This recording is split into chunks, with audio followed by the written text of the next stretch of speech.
बीरबल गुरु और अकबर चेला। एक दिन बादशाह अकबर के दरबार की कार्यवाही चल रही थी कि अचानक अकबर को बीरबल से मजे लेने की सूझी।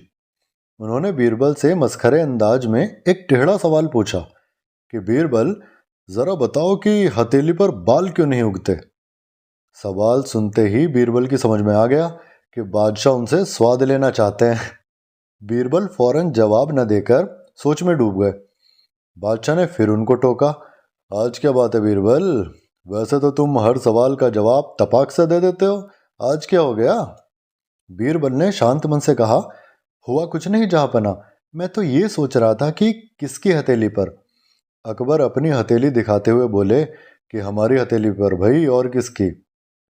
बीरबल समझाते हुए बोले, हुजूर, आपकी हथेली पर बाल कैसे उगेंगे। आप दिन भर अपने हाथों से सोने चांदी हीरे जवाहरातों के उपहार वितरित करते रहते हैं। लगातार उनके घर्षण की वजह से आपकी हथेली पर बाल उगना मुमकिन कैसे होगा। अच्छा, ठीक है बीरबल, चलो मान लेते हैं, मगर फिर तुम्हारी हथेली पर बाल नहीं है, उसका क्या कारण है। अकबर ने सोचा, आज तो बीरबल को कहीं ना कहीं लपेट ही लूंगा, फिर कई दिनों तक भरे दरबार में मजे लूंगा। अकबर के सवाल सुनकर दरबारियों के भी कान खड़े हो गए और उनको भी लगने लगा कि बीरबल आज बुरे फंसे और अब अकबर के सवाल का जवाब नहीं दे पाएंगे। लेकिन जो इतनी आसानी से फंस जाए वो बीरबल कहाँ। बीरबल ने कहा, जहां पना, मेरी हथेली पर बाल इसलिए नहीं उगते क्योंकि मैं तो हमेशा आपसे इनाम लेता ही रहता हूँ। कोई भी पहेली हो, कोई भी सवाल हो, कोई भी उलझन हो, आप मेरे जवाब से हमेशा संतुष्ट हो जाते हैं, फिर वो सोने चांदी के उपहार मुझे सौंप देते हैं, तो भला मेरी हथेली पर भी बाल कैसे रहेंगे। लेकिन बादशाह तो आज पूरे मूड में थे। तपाक से तीसरा सवाल कर बैठे, अच्छा चलो, हमारी और तुम्हारी बात तो जाने दो, फिर हम इनाम देते हैं और तुम इनाम लेते रहते हो, इसलिए हमारी हथेलियों पर बाल नहीं है, लेकिन इन दरबारियों का क्या, ये तो हमसे इनाम नहीं लेते, ऐसे में इनकी हथेलियों पर बाल क्यों नहीं उगते। अब तो सभी दरबारियों को लगा कि इस सवाल पे बीरबल फंस गए, आज उनकी हार निश्चित है।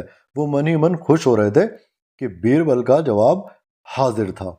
हुजूर, आप इनाम देते रहते हैं, मैं इनाम लेता रहता हूँ, और इसे देखकर सभी दरबारी ईर्ष्या में हाथ मलते रह जाते हैं, और हमारे मुल्ला नसरुद्दीन तो कभी कभी इतना रगड़ मार देते हैं हाथों से कि चिंगारी तक निकलने को तैयार हो जाती है। ऐसे में इनकी हथेलियों पर बाल कैसे आएंगे बेचारों के। मुल्ला नसरुद्दीन पर टिप्पणी पढ़ते ही पूरा दरबार मुल्ला जी पे हंस पड़ा।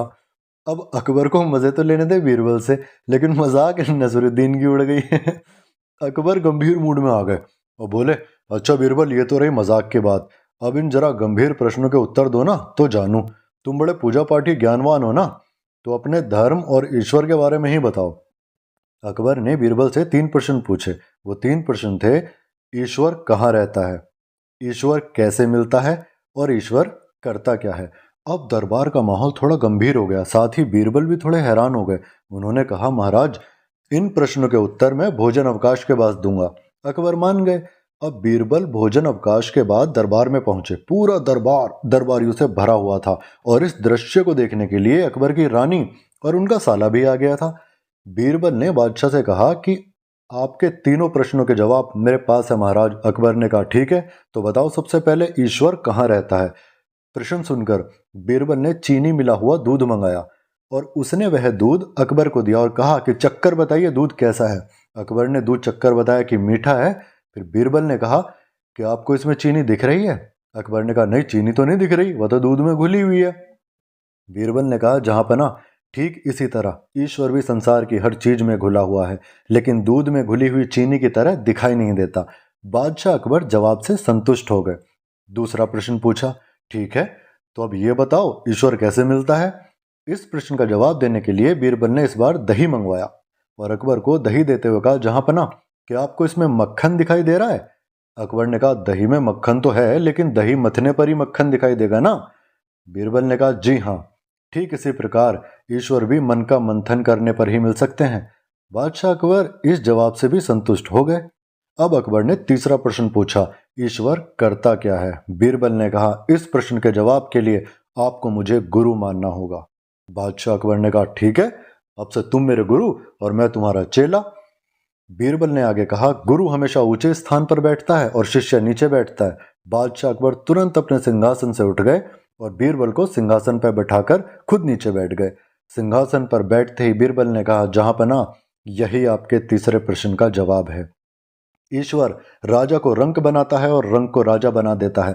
बादशाह अकबर को बीरबल के जवाब से संतुष्ट होना पड़ा और बीरबल की बुद्धिमत्ता से प्रभावित होकर बोले, तुम्हारी बुद्धि का सच में कोई जवाब नहीं, तुम तो सच में सबके गुरु हो।